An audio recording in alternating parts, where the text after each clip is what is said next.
College के 4 दोस्त रोहन, प्रिया, समीर और नेहा एक बार फिर पुरानी हवेली के बाहर खड़े थे।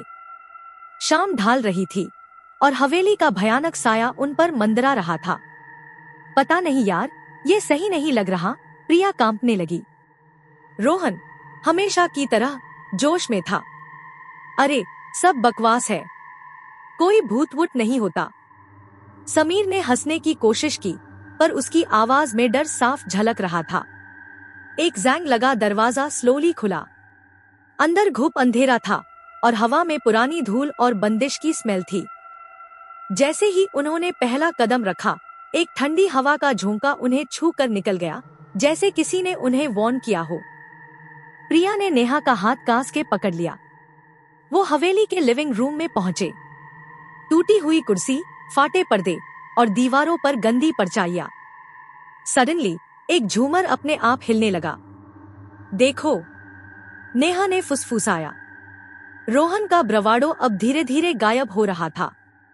एक और कमरे से एक बच्चे के रोने की हल्की सी आवाज आई।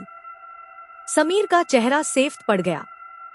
चलो यार, ये बहुत क्रीपी हो रहा है, उसने कहा। पर जैसे ही वो मुड़ने लगे, एक दरवाजा अपने आप खुल गया। उस कमरे से एक मीठी पर दर्द भरी लोरी की धुन आने लगी। क्यूरियोसिटी और डर के बीच फांस कर वो अंदर चले गए। एक पुराना धूल भरा पालना क्रेडल था वहां, और उस पालने में कुछ नहीं था। पर फिर भी वो अपने आप झूलने लगा, धीरे धीरे, जैसे कोई अनसीन हाथ उसे झूला रहा हो। और फिर दीवार से एक शैडो निकली।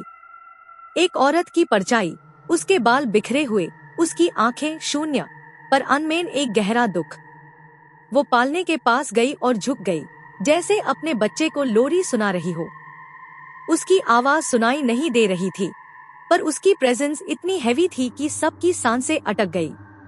उसने धीरे से अपना सिर उठाया और उन्हें देखा। उसकी शून्य आंखों में अब आग थी। एक लंबी, दर्द भरी चीख पूरी हवेली में गूंज उठी, पर वो आवाज उस औरत के गले से नहीं, बल्कि उनके दिमाग के अंदर से आ रही थी।